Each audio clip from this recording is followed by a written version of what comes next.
Okay. Hello, everybody. Okay, so I've been trying to think about what I wanted to do for my first video that wasn't a small introduction of super awkwardness. And I think right now, I guess what's most important, or I guess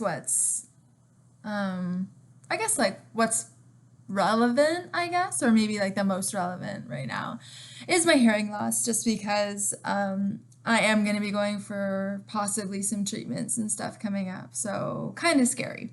So I'll talk about maybe my journey, about what it's been like to lose my hearing and the ins and outs of that a little bit, I guess. So I'll start with that.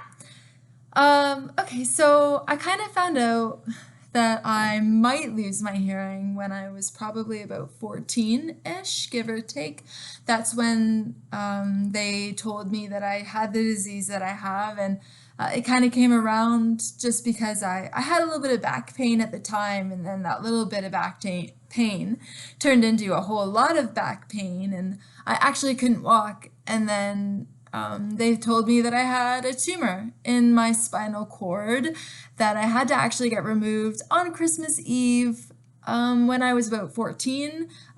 So that was scary at the time. I really don't even remember because the pain was so bad at the time that it was like, okay, get this thing out of me right now thing. So, we all kind of went on with life about normal, like, no, they said that it might happen, but I got scanned really regularly, so there was no real tumor growth on my auditory nerves, so we didn't really prepare for it, me or my family, anybody. And then when I got a little bit older, they had said, the tumors in your ears are growing, you should prepare for it. Maybe you should learn some sign language. That might be beneficial just in case in the future the tumors on your ears do grow. Because a large part about my disease is that it's not predictable. It could grow, it might not grow. There's people who've lived their whole lives and they don't get their first tumor or any indication that they have my disease until they're 65. Or there's been circumstances where there's been 2-year-olds they're covered in tumors and they pass away, and it's super unfortunate, it's super sad, and I guess that sort of makes me partially thankful and partially not thankful. You kind of have to give and take with it, right? Anyways, so when I graduated high school, I had a dream of becoming a police officer. It was the same. My grandpa was a police officer until he was in an accident and became paraplegic. So that was really my dream. And so I went to college and I took Police Foundations, which is a diploma. And then I didn't really feel ready yet because that's sort of a grown-up job, and I was only, I think, maybe 19 at the time, and I'm kind of immature. So I didn't feel ready to be a police officer yet. It's a big responsibility, it's a big job. So then I went on to take a graduate certificate in youth justice, and I took a couple of years to be a child and youth worker, and I did that while also going to university to get my degree in criminology with a specialization in youth crime and justice. And it was through that I actually started losing my hearing more progressively. And so then my whole world changed. Could no longer be a police officer anymore.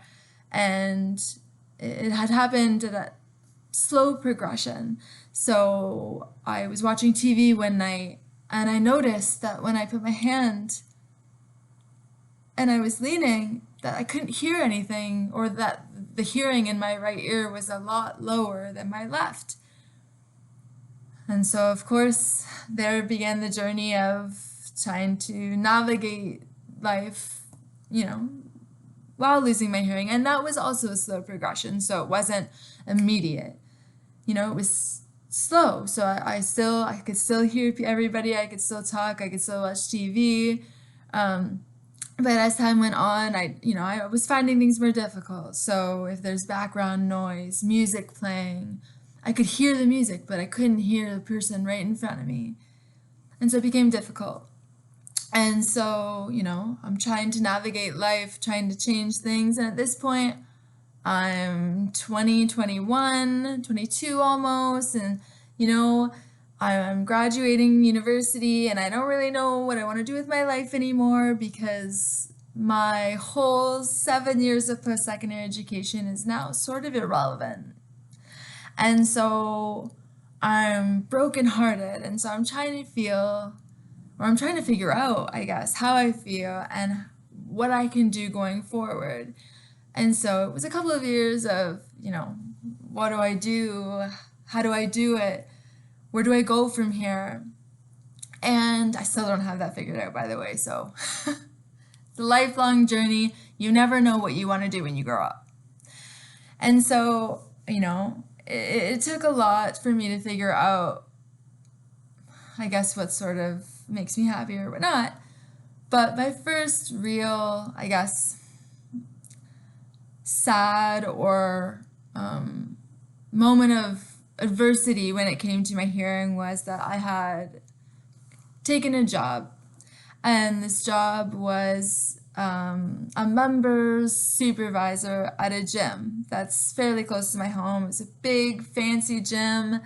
And so when I started the job, I had told my manager at the time that I was hard of hearing, and we were sitting in her office for the interview, and I had said to her, like, I'm gonna do my best, and I always have, and I always do my own accommodations. If there's something I couldn't do, I always figured out on my own how I could manage that on my own without having to ask for change. And so, it went on, and I kind of got a lot of judgment from other people because there were certain things I couldn't do or certain things I couldn't hear.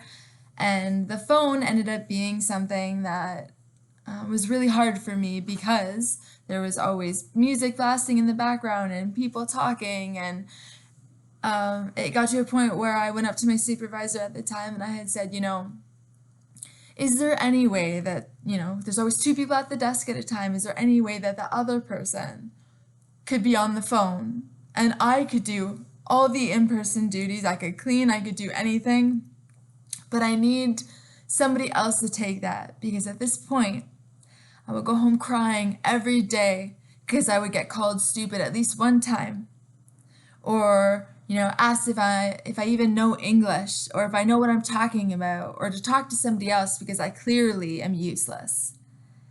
And so I brought this up to my supervisor, and you know what she said? She said, no, you have to go on the phone as well because it doesn't foster a team environment if I give this single duty to somebody else instead of sharing it with myself. And I thought, like, is it worth it? Is this worth it? There's no way that this is what it's like, And so I came home and I talked to my fiance at the time and I was like, I can't do this anymore. It's not worth it. Like, it was crushing. It was so crushing. And so I actually, I went to a service, and the service was specifically designated for people who are deaf and hard of hearing. And I went to them, and there was an employment consultant, and I went up to him at the time, and I said, this is what's happening to me. This is my education. This is my experience. And what can I do now? Like, what can deaf and hard of hearing people do? Because I'm so far out of that world that I don't know anything. I've never met anybody who's deaf. I've never, besides my grandma or older folks, I've never met somebody who's hard of hearing, and I've never seen how they navigate their life. And he looked at me and he looked at my resume and he was just like, wow, why aren't you working? Like, you've had so many years of experience with youth, with crisis, with policy, with law. Like, it blows my mind that you're not working right now. He's like, don't ever let anybody tell you that you can't do something. Obviously, besides being a police officer or medical service, or those that need hearing to be able to do the duties of their job, police, firefighter, ambulance, and a correctional officer to some degree, if you can get hearing aids, which I cannot. So he opened my eyes to new opportunities now. He gave me hope. And I just thought to myself, like, I want to do that for somebody else. I want to be the one that pushes people who think they can't do something to be able to do it, you know? And so I applied for a very similar job of his and I got it. And I've been doing that job for about 4 years now. And it's mind-blowing to me that there's still so much separation and there's still so much judgment and just ignorance around the whole thing, you know? Like, I still very regularly avoid going to any social functions because people ignore me, people talk over me, or, you know, they pretend I'm not there altogether, or people will actively not invite me to things now because they don't want to waste the time or the energy to actually involve me in everything. And at first it was heartbreaking, you know, like I lost friends, I lost some family, and I didn't lose them as in they're gone forever, but I did lose a lot of respect.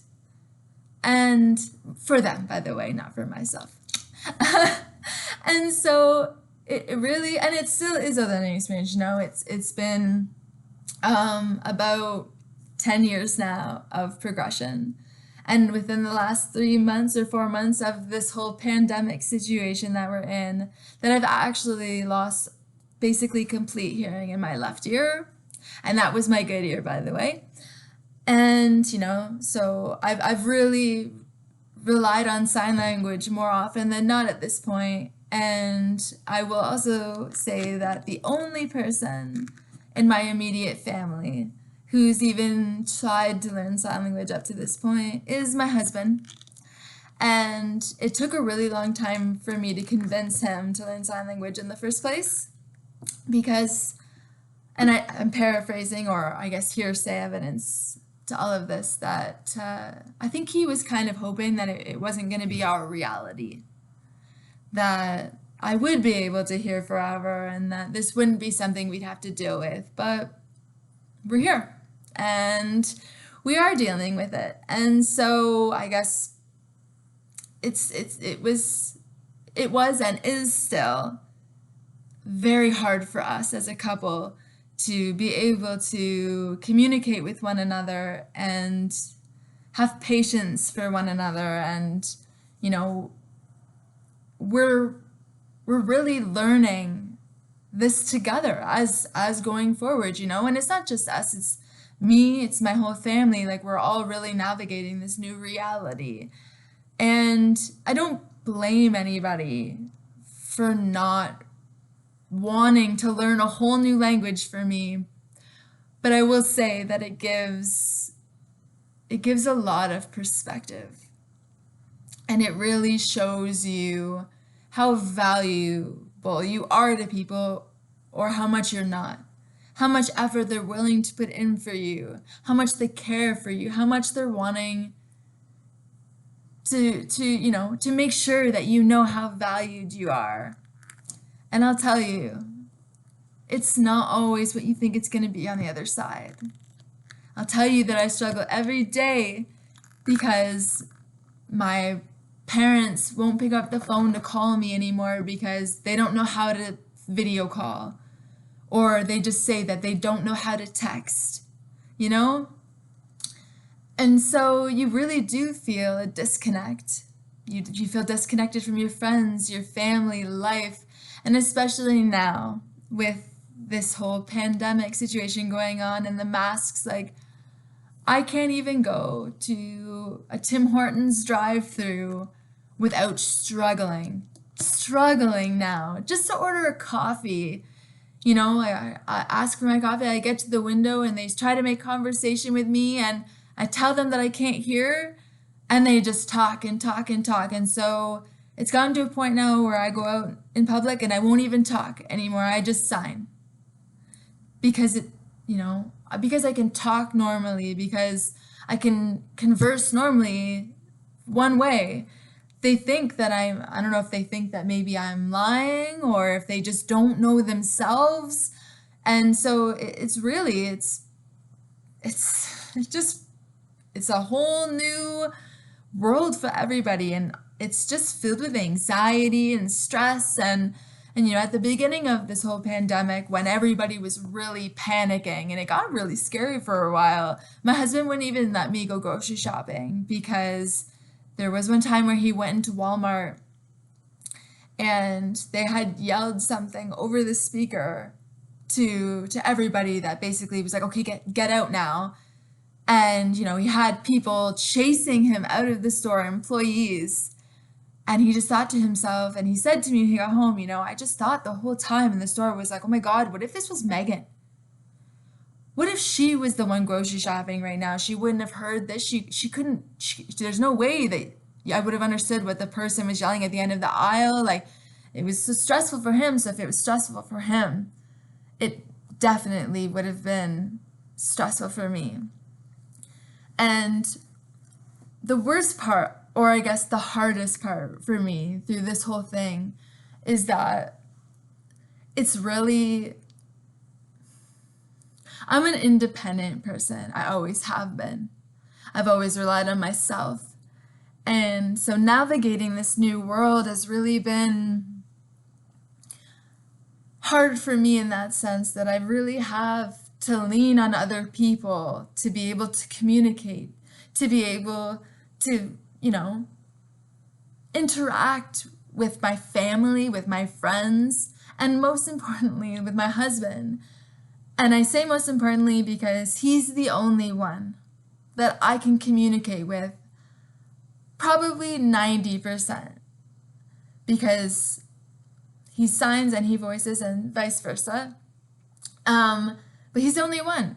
So if he doesn't come with me to family functions or outings, or even if he does and he gets scooped away by other people, I just kind of stand there awkwardly by myself, trying to navigate conversations and to be involved as much as possible. But it is really hard not to kind of, I guess, remove yourself from those situations. And you really become more introverted, and you start to take yourself out of society, really.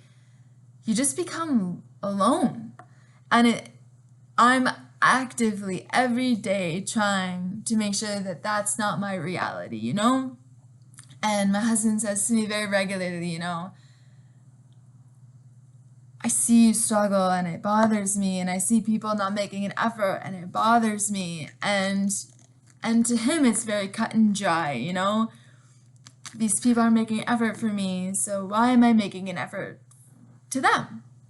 And one really big, I guess, I'm not going to say it's an excuse, but I'll say that it's my rationale for continuously reaching out and continuously trying to be involved, even if I'm not, even if I'm just a body standing there while everybody else converses around me, is simply that I don't want to have any regrets. I want to say that I went and saw my parents, even if I couldn't communicate with them, because if anything were to happen to anybody and I missed the opportunity to spend any time with them, that would come back on me and my feelings. And I wouldn't be okay with that. At the end of it all, I want to say that I did my absolute best. I went out and I talked and I tried, and that was me, And I say that very regularly about anything, I want to make sure that I'm out there and I'm trying my best and I'm doing my best. And if at the end of the day that's all I can give, then I'm proud of myself, you know, like not many people can navigate, I guess, my existence or like my life and the struggles that I've had. And you know, I get told very regularly how strong I am and how brave I am, and you know, and like even just this weekend, my husband and I had a pretty big argument about married couple things. And, you know, he said to me at one point that he doesn't tell me his problems because he feels like his problems are irrelevant because mine are so much worse than his, which is false, by the way. Everything is about perspective. Yes, some days are horrible and some days are amazing, but it's all about how you see those things. And I remember this one really stupid meme that I saw one time, and it was like two dogs and they were in a mud puddle, and it was, you know, the puddle's only as deep as you perceive it, right? You have a Chihuahua who's neck deep in mud, and then you have a giant Great Dane whose ankles are covered in mud, right? Sometimes I'm the Chihuahua and sometimes I'm the Great Dane. And I said the same thing for him, right? It's all about perspective. So no, I'm not stronger or more brave than everybody. I was dealt cards and I play the game the best of my ability, right? It's what we're all doing. So maybe my experiences will help other people and maybe they won't. And if anything, this is a nice way for me to be able to express myself. So I guess if you have any questions or maybe some insight, please leave a comment below.